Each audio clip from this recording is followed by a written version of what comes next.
여러분, 안식일 하면 뭐가 떠오르세요? 그냥 쉬는 날, 일요일? 네, 맞아요. 그런데 만약에요, 그 하루가 우리 삶을, 아니 세상을 보는 방식을 완전히 바꿀 수 있는 열쇠라면 어떨까요? 좀 거창하게 들리나요? 오늘 저랑 같이 안식일이라는 개념 속에 진짜 뭐가 숨어 있는지 그 깊고 놀라운 의미를 한번 파헤쳐 보겠습니다.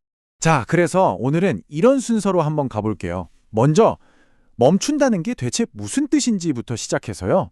안식일의 두 가지 기원, 그리고 일과 쉼 사이에 아주 흥미로운 테스트가 하나 있거든요.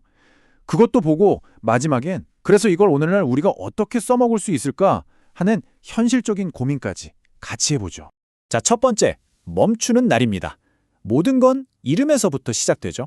안식일을 진짜 이해하려면 그 원래 이름, 샤바트라는 단어가 가진 힘부터 느껴봐야 해요.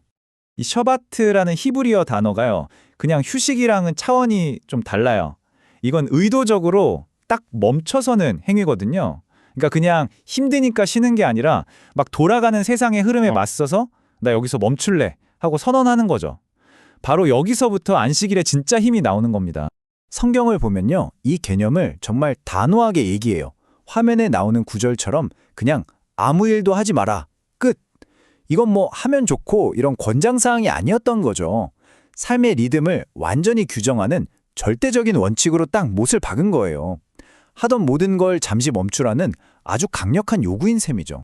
좋아요. 두 번째, 두 가지 기원입니다. 아니 근데 이렇게 강력한 멈춤의 명령 대체 어디서 온 걸까요?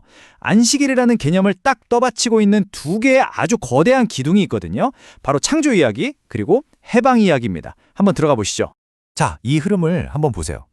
안식일이라는 게 어느 날 신의 산에서 짠! 하고 갑자기 나타난 게 아니에요. 세상이 처음 만들어질 때부터 심지어 광야에서 매일 먹었던 그 만나 있잖아요. 그걸 통해서도 일하고 쉬는 리듬이 사람들의 삶에 아주 서서히 자연스럽게 스며들고 있었던 거죠. 그러니까 결국 안식일은 말하자면 심장이 두 개인 셈이에요. 한쪽 심장은 우주적인 리듬을 따르는 창조의 기억이고 다른 쪽 심장은 끔찍했던 노예의 삶에서 벗어난 해방의 기억인 거죠. 이 두 가지가 함께 뜨면서 안식일이라는 개념을 훨씬 더 깊고 또 강력하게 만드는 겁니다. 세 번째, 일과 쉼, 하나의 시험입니다.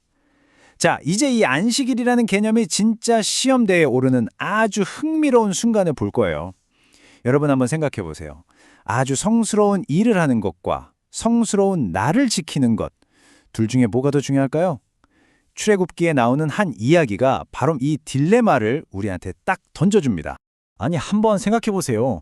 신의 집, 성막을 짓는 것보다 더 중요하고 거룩한 일이 어디에 있겠어요? 그쵸? 그런데 모세가요, 이 어마어마한 프로젝트를 시작하기도 전에 사람들한테 먼저 쉬어라 하고 명령을 해요. 대체 왜 그랬을까요? 바로 이 지점에서 엄청난 충돌이 일어나는 거예요. 한쪽에는 신을 위해서 하는 거룩한 건축 프로젝트가 있어요. 다른 한쪽에는 신으로부터 직접 온 절대적인 휴식 명령이 있죠. 자, 여러분이라면 뭘 선택하시겠어요? 무엇이 우선일까요? 여기서 하나님이 가르쳐 주려고 했던 건 정말 중요한 교훈이었어요. 아무리 하나님을 위한다는 좋은 목표가 있더라도 그 과정에서 하나님의 명령을 어기는 건 정당화될 수 없다는 거죠. 다시 말해, 무엇을 하느냐, 즉 what만큼이나 어떻게 하느냐, how가 중요하다는 강력한 메시지였습니다. 네 번째, 사람을 위한 규칙입니다. 시간이 흐르면서 수세기가 지나면서 이 안식일 규칙에 대한 해석이 점점 딱딱하게 굳어지기 시작해요. 그리고 바로 이 지점에서 아주 혁명적인 재해석이 등장할 발판이 마련됩니다. 이렇게 딱딱해진 규칙은 결국 새로운 갈등을 낳게 됩니다. 바로 예수님 시대인데요. 안식일에 아픈 사람을 고쳐주는 이 선한 행동이 글쎄 신성모독이라고 비난을 받기 시작한 거예요. 어이가 없죠? 바로 그때 예수님이 이 말씀을 하십니다. 안식일이 사람을 위해서 있는 거지 사람이 안식일을 위해서 있는 게 아니다. 와, 이 한마디가요, 수백 년 동안 돌처럼 굳어있던 생각의 피라미드를 그냥 와르르 무너뜨려 버린 거예요. 규칙이 사람 위에 있는 게 아니라 사람이 먼저고 규칙은 사람을 위한 거라는 엄청난 선언이었죠. 결국 안식일의 본질을 다시 찾아준 거예요. 사람을 올가매는 무거운 짐이 아니라 우리를 회복시키고 또 서로에게 자비를 베풀 수 있도록 주어진 선물이라는 걸로요. 완전히 관점이 바뀐 거죠. 자, 마지막 5번째. 오늘날 어떻게 쉴 것인가입니다. 좋아요. 이제 제일 중요한 질문이 남았죠? 이 수천년 전의 원칙들을 24시간 365일 쉴 틈 없이 돌아가는 지금 이 시대에 우리가 어떻게 적용할 수 있을까요? 솔직히 쉽지 않죠. 24시간 불이 꺼지지 않고 스마트폰은 계속 울려대는 이 사회에서 하루를 온전히 멈춘다는 게요. 그런데 역설적으로 어쩌면 이 고대의 원칙이 끊임없는 생산성 압박과 번아웃에 시달리는 바로 우리에게 그 어느 때보다 더 절실하게 필요한 이야기일지도 모르겠습니다. 그렇다면 오늘날 우리가 지키는 안식일은 어떤 모습이어야 할까요? 이건 하고 저건 하지 마라 라는 식의 규칙 목록이 아니라 그 원래의 정신을 살리는 4가지 핵심 원칙을 통해서 그 힌트를 얻을 수 있을 것 같아요. 핵심은 이거예요. 인간이 만든 전통이 아니라 신과의 연결에 집중하는 것, 그리고 예수님의 본을 따라서 자비와 선행의 기회로 삼는 거죠. 또 이날이 나를 제약하기 위한 게 아니라 나를 회복시키기 위해 존재한다는 목적을 기억해야 하고요.